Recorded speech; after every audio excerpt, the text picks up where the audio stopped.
We were brothers, Dale and I, but not by birth, and we didn't grow up next door to each other. We were brothers by circumstance, by shared experience. Well, to be honest, it was due to general agony. We met at a Tuesday evening meeting. This was my second and first meeting with this group. He performed second. My name is Dale, and I'm an alcoholic. Hello, Dale. Uneven enthusiasm. I've been sober for 10 weeks now. Respectful applause. My wife left me for another man a few months ago. Before that, though, she had been a raging bitch for about a year, and I started drinking more to cope with all that crap. And then everything went wrong when she left. I saw no reason not to drink.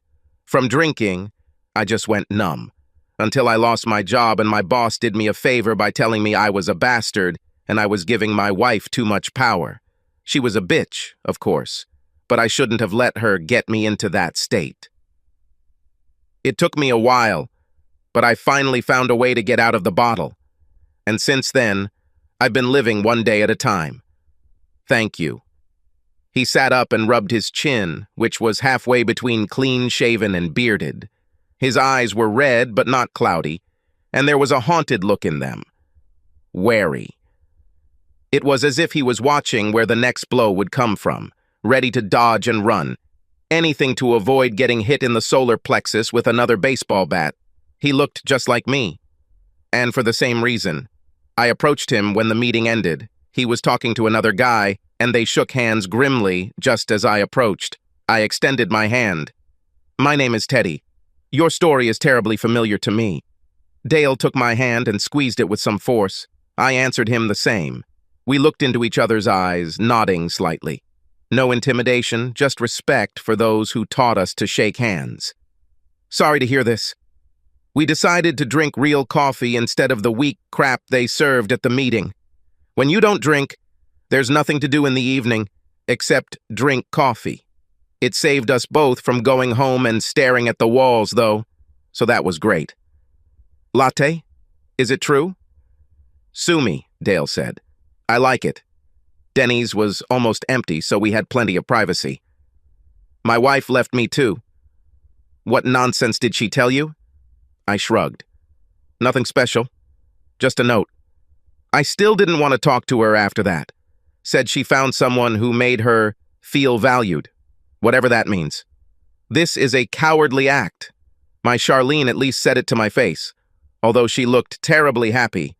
She had a mean streak at the end, at least as far as I was concerned. Why did she leave? Said she found someone who loves her enough to put her first. Like I haven't busted my ass for her all these years. How long were you married? 8 years. Probably 8. There is still a month or 2 before the official marriage. Children? No, thank God. And you? No. Grace and I talked about it last year, but then we decided against it. Okay, I guess. Fucking bitches. I picked up my coffee cup. I'll drink to that. Dale laughed. At least that's what I think. It was a sharp bark, short, maybe a little angry, maybe even more than a little. Damn, bitch. Perhaps he needs a wider vocabulary. We sipped in silence for a couple of moments. Does it get easier? Dale shrugged. Not really. She's the trash that tore my heart out and threw me away, and I still think about her. I hope she comes back. And then I hope that she will never cross the threshold of my house again. It's all annoying. Yes. I took another sip.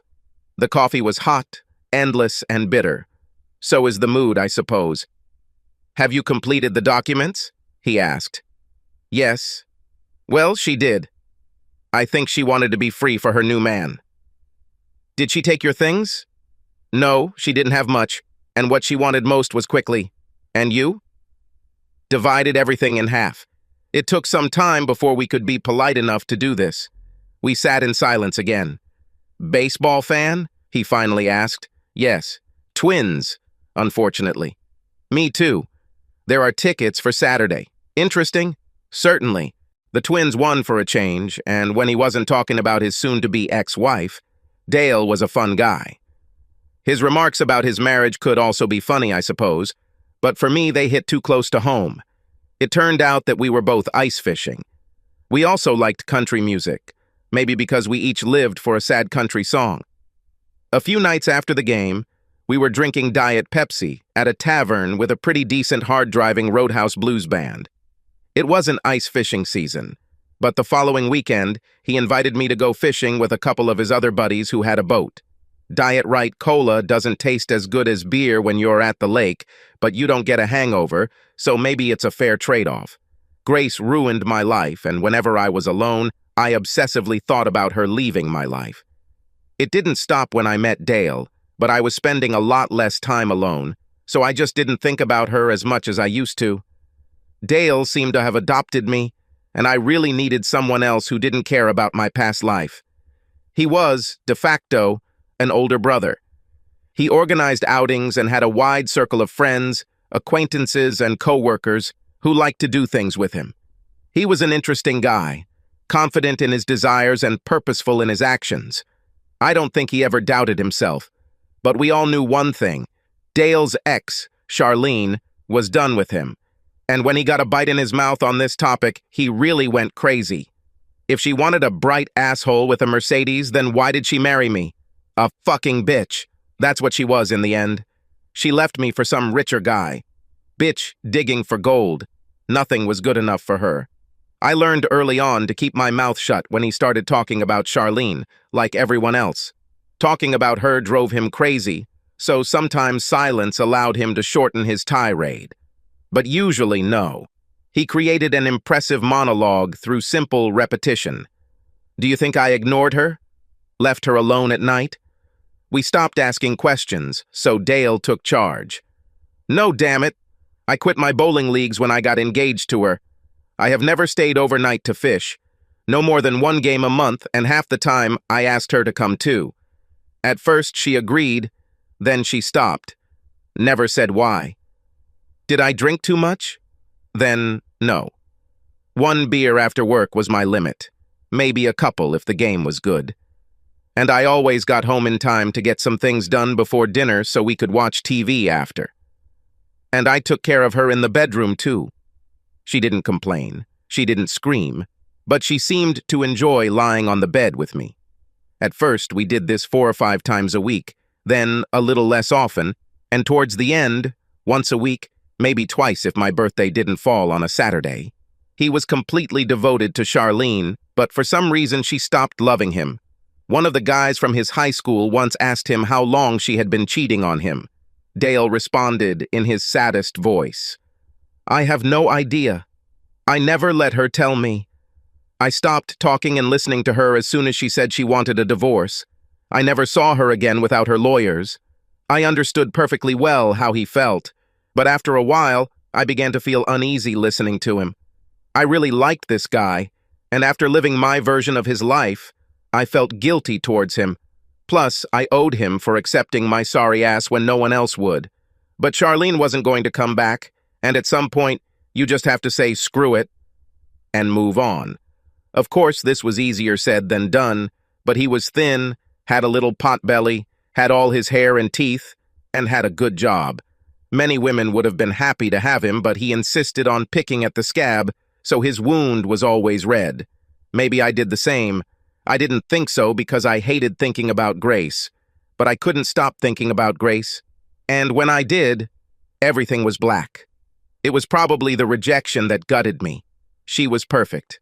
There was no supermodel for me. Grace had meat on her bones. She was lively and laughed constantly, often at me. She was smart, and when she lost her temper, I learned to hang in there until she got over it. She never read anything, but she listened to podcasts all day long if she could, so she knew a ton of crap about everything. I used to love her.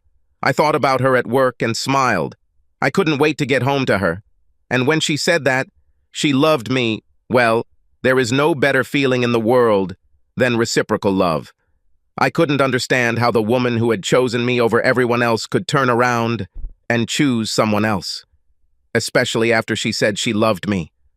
I thought that made me better than everyone else, at least to her. How can it happen that you fall out of love? After 3 years, I couldn't change that much. I completely understood Dale's feelings for Charlene. I lived for Grace and she just threw me aside. If refusal after refusal confused me, then betrayal infuriated me. My father always said that you need to finish one thing before starting another. Good advice. Grace never understood him, or at least didn't listen to him. The fact that she could act so cruelly to someone she claimed to love basically said that she didn't really love me, and that was very painful. And I was very angry that she desecrated our home with her betrayal. This was our shared place, a sanctuary that represented our marriage, our shared refuge from a big, indifferent world, and she brought someone else there. The first time I saw her was at a barbecue that one of Dale's friends was throwing. Dale was the unquestioned leader of our group of guys, but he had one unbreakable rule. Only guys. No women, never. But not all dudes were as intolerant of women as Dale, so Cal invited us all to his place on Saturday. He had beer and enough potato salad to feed us all for the rest of the month. But we had to bring our own meat to grill, a plate, and anything else we wanted to drink. Dale, of course, didn't come, but almost everyone else did. Some, even with dates. Cal and his girlfriend, Sammy, invited about 3 dozen people, so there was quite a crowd. I recovered a little after meeting Daly, but Grace destroyed my self-confidence, along with the rest of the pain she caused, so I was content to just sit in my chair and stare at women. I wasn't open about it, but there was no way I was going to talk to them. I mean, if you're a regular guy, maybe 10 pounds overweight, decently coordinated, but never a starter on your high school sports team, and LeBron James shows up on the playground, well, you'd be an idiot to call him out, right? So I sat with my Diet Dr. Pepper and watched the women until one of them looked at me. Then I turned away. The problem is that I only have 2 eyes and they work together, so I didn't notice how it went in from the side. "Well, aren't you shy?" said a soft but confident voice to my right. She had a bit of a southern accent. I've never been shy, but that voice scared me so much that I dropped the can of drink and it splashed all over my feet and flip-flops. A soft voice began to laugh, but it was not an angry laugh, just a cheerful laugh. Then she put her tiny hand on my arm, squeezed it tightly and said, "Sorry, I didn't mean to scare you."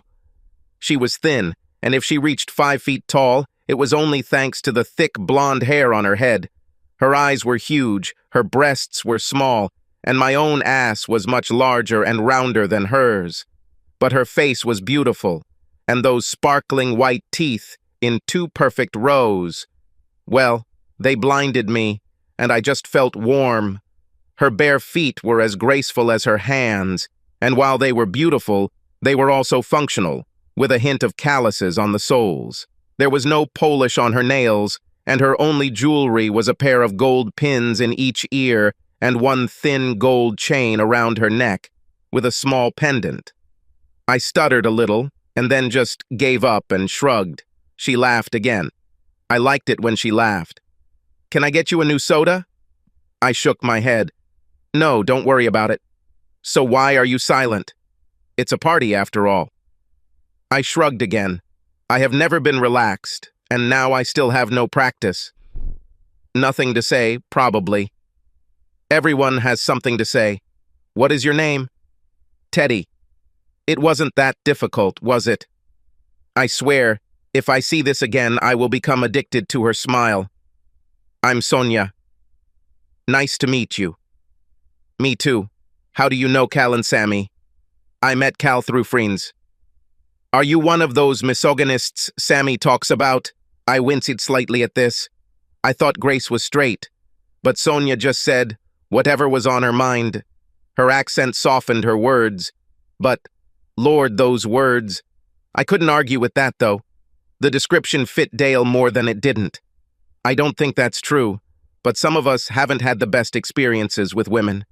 Sorry to hear this. Love can be rough and unfair sometimes, right? Looks like it. Well, don't just sit there, Teddy. It looks like Cal has started a fire, so let's get to cooking. She pulled me along until I stood up, and then she took my hand and pulled me towards the grill. "What did you bring to cook?" she asked. "I hope you're not one of those tofu lovers." I chuckled mockingly. "Marinated drumsticks."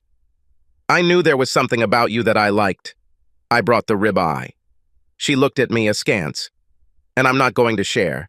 I haven't laughed in months, but this almost made me laugh. We pulled the beef out of the refrigerator and told Cal how we wanted it cooked. Medium rare for me, medium rare for her, and then went to where the food was laid out to set out the plates. "Your mother must be proud of you," she said, smiling. "You took a little bit of everything, just like she taught you." I shrugged. I wasn't huge. I was more robust than anyone else. And Mom was really proud of me for learning to be polite. But to tell you the truth, I didn't really like to cook, so I took every opportunity to try food that I didn't cook myself. The event might not have been food heaven, but it was on its way to being one. Sony's ribeye was ready first, but she waited until mine was done. We walked to where the tables were set, and we're spoiled for choice as Sonya and I were one of the first to receive our food. We found a table that wasn't too wobbly and sat down. Eventually, someone will join us, but for now, we were alone. "You really don't talk much, do you?" she asked, cutting into her fillet. "I'm not very interested." "And you're not very good at flirting either." "It's good that you're cute." "Cute?" "I'm 6 feet tall, with a broad frame, and would never be mistaken for Zac Efron." "Have you had your eyes checked lately?" "Yes, I like it when my men have something serious about them. My ex said the same thing when we met. Looks like she changed her mind somewhere along the way. I had a bite of potato salad in my mouth before it dawned on me how bitter it sounded. Hell, that might be the very definition of bitterness. But I was polite, so I didn't talk with my mouth full. To my surprise, Sonya just looked at me in bewilderment and was silent until I swallowed. "I'm very sorry that this happened. It was truly terrible. I wanted to say thank you." Well, that brought a bright smile. "Good rescue. It's always attractive when a man apologizes." I smiled at her too. "I have many reasons to apologize. Is it true? Or is it just something your ex said about you?" "Wow," she really was straightforward. "You don't have a special filter, do you?" "I say what I mean. It's not to everyone's taste." She looked down at her plate, then looked at me through her bangs with a sly smile. "And you?" I laughed, and it was very pleasant. "You know, I think so." I paused for a moment, and then decided what the hell. This is the first time I've laughed in a very long time. Sonya tilted her head and her eyes narrowed as she studied my face. "I don't think I like your ex one bit. So we have one more thing in common." She nodded and went back to eating. Me too. We sat and ate, mostly in silence. There was no awkwardness. Maybe she was just waiting for me to start a conversation, but if so, she didn't show it. But my thoughts were working. "Do you have an ex?" I finally asked her. "Some, but ex-boyfriends, not ex-husbands." "Did you finish on good terms?" "Not really. I don't hate them, but I'm not going to lift a finger for them anymore." I nodded. "I think I really hate my ex-wife." "Why?" "She cheated on me. She even brought him to our bed. This was supposed to be our place, and ours alone. That's pretty low." Yes, we fell silent again. It's strange how I could be with Sonya and feel calm. She didn't scare me like other women. I'm not sure why I spoke again. "I don't know why she did that. Not just because of our bedroom. I mean it all. Why did she decide that I was no longer enough? Why did she go looking for a new man? Why didn't she love me anymore?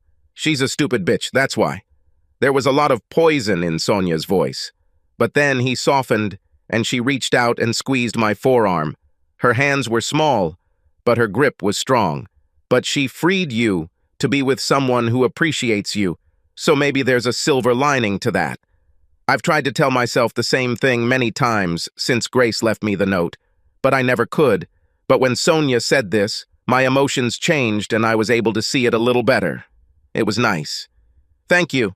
I appreciate it. Let's stop talking about her. What do you do at work?" We chatted like all normal people do when they get to know each other. She teased me often, but it wasn't like when Grace teased me.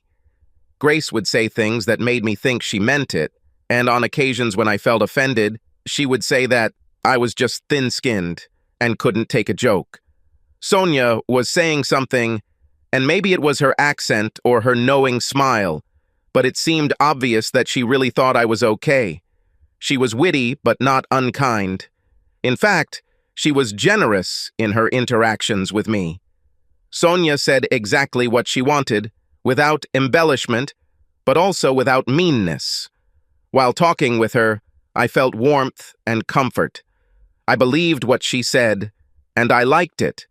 Sonya was an office manager in a medical practice. There were 5 doctors, 3 nurses, a couple of assistant nurses, and a secretary, and she made sure they were all organized. I had no doubt that they did what she told them.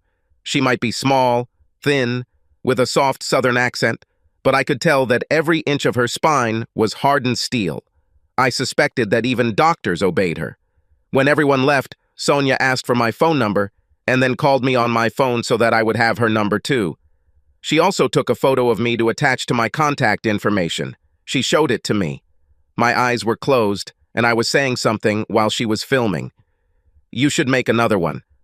I sounded whiny, even to myself. Sonya laughed. "I'll make a new one the next time I see you." I don't know if she was smart or a masochist, but I took the bait anyway. "Have you ever been to Linde's? I know you love steak." "No." "Is it delicious there?" "The best." "What evening are you free this week?" "Depends on what else is on your mind.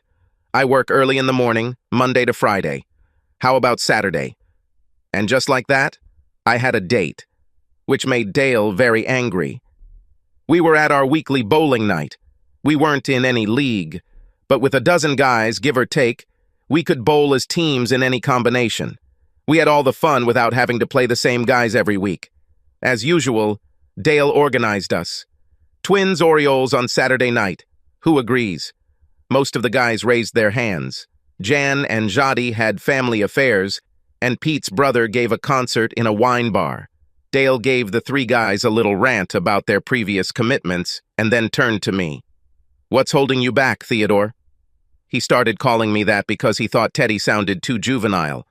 I didn't care whether it was true or not, but if it made him happy, then it didn't bother me. "I met someone at Cal's party. We are dating." Dale was silent for a moment, but the dark cloud that engulfed his face said it all. "Learned nothing from Grace, huh?" It annoyed the crap out of me, but Dale supported me 100% in many ways, so I got over it. I shrugged. I realized that Grace didn't love me as much as she said she did. I'm not sure how this will affect Sonya. I can't trust a woman. That's what it reflects. I hate to see you acting like this. I shrugged again. I think we'll see. It's just a first date. It all starts with the first date. I said nothing. He was like an older brother to me, and I knew he was just looking out for me, but he allowed his fears to invade my life. He didn't know Sonya. Never even met her, as far as I know. So although I respected him, I didn't pay attention to him. He didn't care either, but I knew it bothered him, and part of me felt like I was betraying him.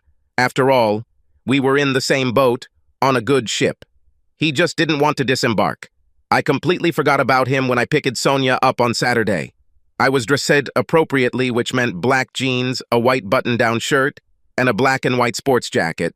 I even shaved. But Sonya was just a vision. I can't describe her hairstyle, but it was amazing. She pulled them back, but they still framed her face, but high up, so the first thing you noticed were her eyes.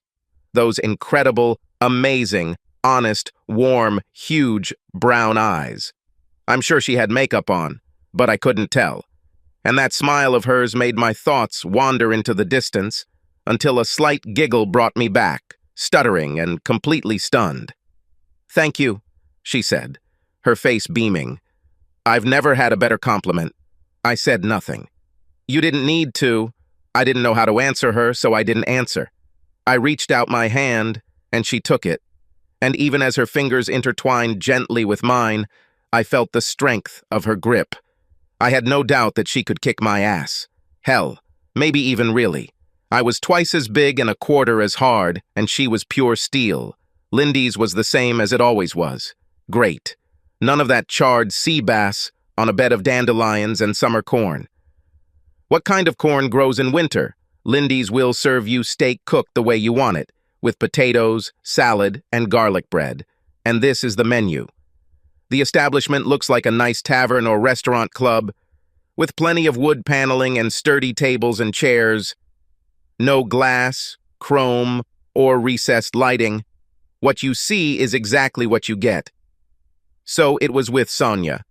She was not vindictive or grumpy, gossipy or touchy, but when I asked her a question, she always answered without trying to evade or brush it off.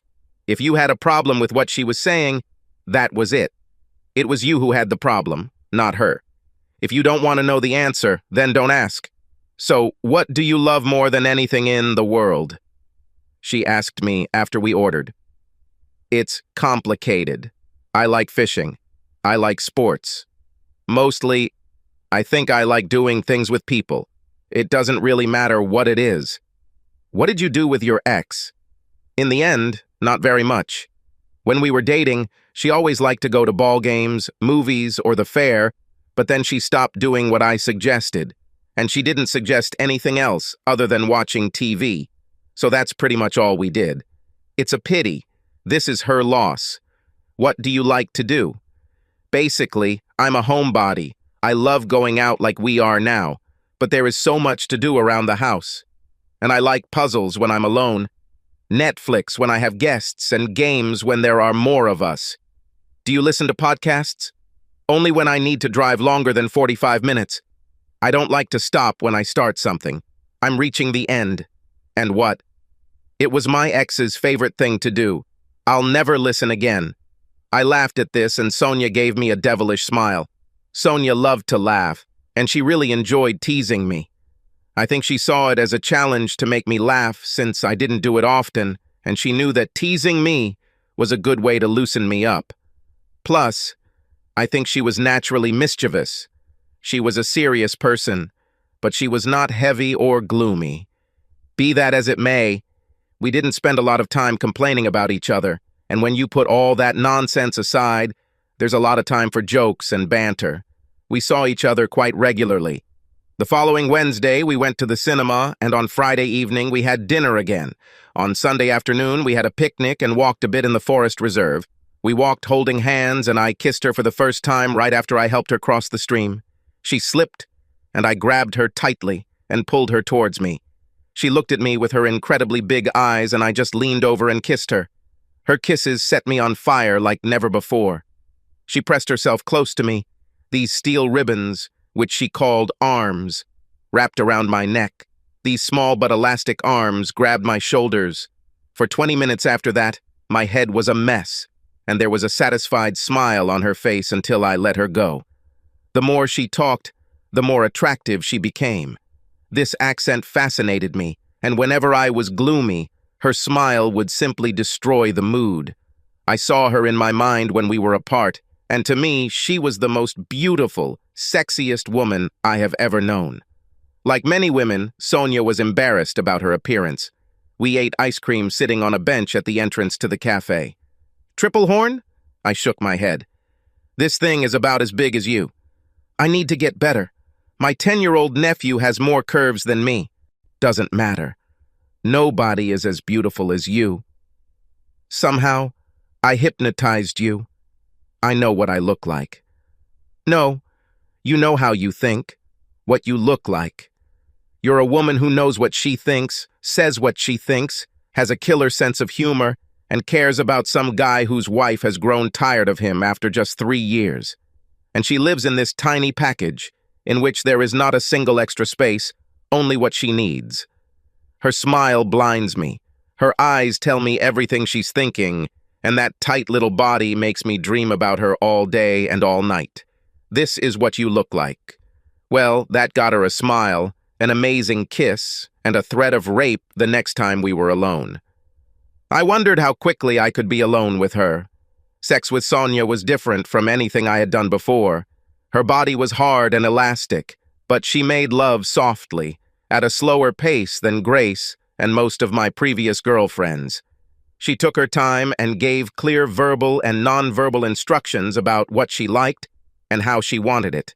I was more than happy to follow her instructions because she made sure I had my time too. The pace of sex with Sonya gave us both enough space to explore our desires. I could relax and play with her, respond to her prompts, fully confident that we would get to what I wanted. And hugs with Sonya after that only improved our sex. Hugging each other, physically fulfilled and emotionally connected, falling asleep, wrapping our arms around ourselves, we simply consolidated everything that had come before. I didn't need a thunderbolt to tell me I loved this little baby, and it was very obvious that she loved me too. However, I did not completely trust her feelings. Grace said the same thing, basically, and it ended with a note taped to the refrigerator with a Niagara Falls magnet we got for our first anniversary. True to her nature, Sonya did not shy away when she noticed this. "Are you okay, Ted?" We sat at her kitchen table eating the last bite of chili she had made the night before the weekend. "I think yes." "And what?" "You seem to have something on your mind?" "Usually, you pay more attention to me." "Sorry, Sonya, maybe I'm a little tired. You know, wear me out at night." She didn't even smile. "You can joke if you want, but something is bothering you." I shrugged. I didn't know I was behaving any differently, but I really didn't want to delve into my psyche. I must have known there was something there. Otherwise, I wouldn't have avoided answering the way I did. "You know you can tell me everything." "I know. I won't be angry or upset." "I know. So why are you so concerned?" "I don't know. Nothing concrete." "Are you worried about something at work?" "No. Everything is fine there." "Did you have bad news when you talked to your family last time? Is your brother okay?" "No. They are fine." "Are you worried that I will leave you?" This made me wince, with a sudden sharp pain in my chest. In an instant, she was on my lap, her strong arms wrapped around my neck, and her mouth next to my ear. "I will never ever hurt you like that bitch, Ted," she whispered urgently. "You are my man, if you didn't know." I wrapped my stronger arms around her thin body and nodded into her neck. I didn't trust myself to speak, so I just squeezed her a little tighter. I felt her smile on my cheek. "I felt you moving away from me. This tells me how you feel about me, and it makes me very happy." She pressed her forehead to mine and touched her nose. All I could see were her bottomless eyes.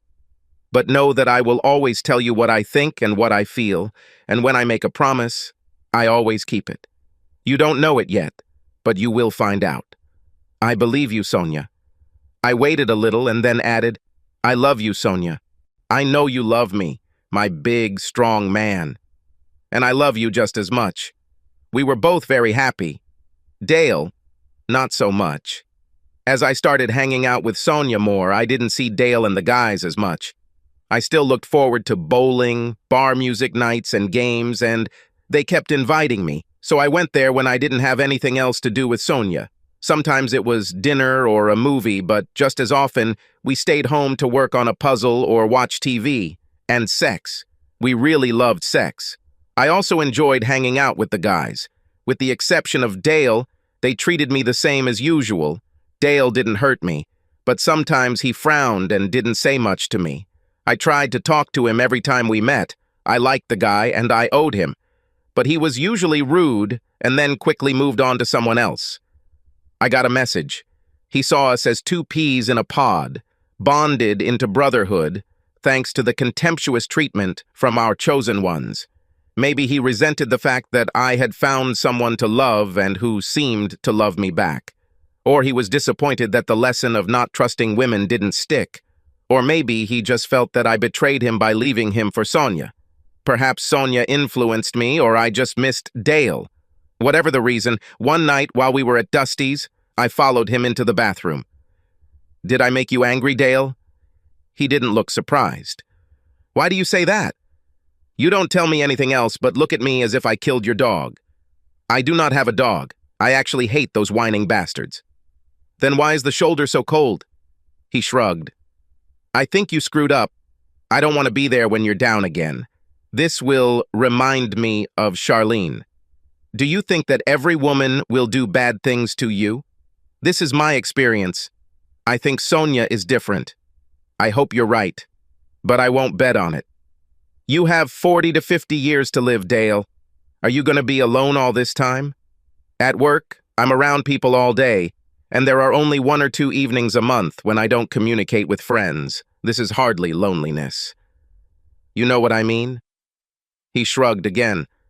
I'm not bored. There is no woman worth such a risk. And here it is. I hated to see it, but I felt its truth. Love requires vulnerability, and he was so burned by Charlene that he would never, ever let anyone that close again. There will always be many friends in his life, but he will never let anyone inside his heart.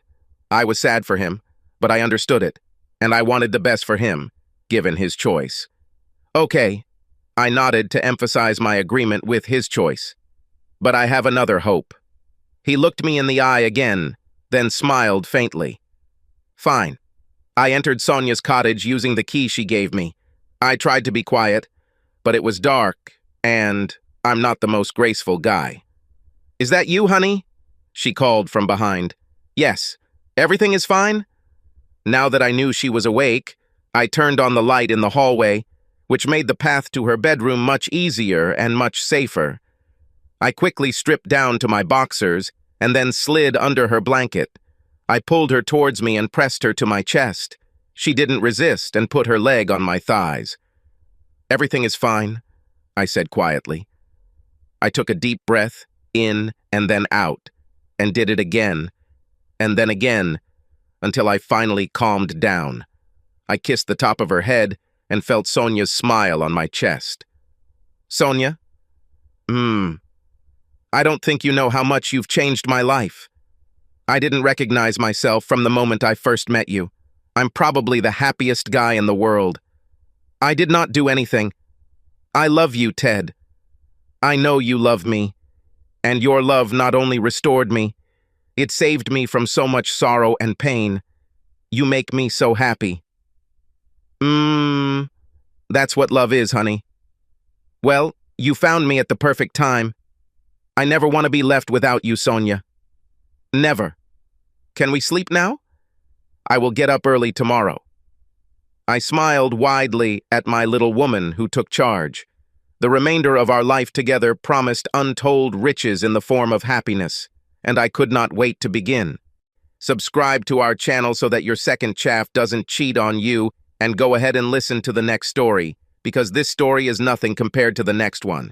If you're under 18, don't even think about listening to the next one.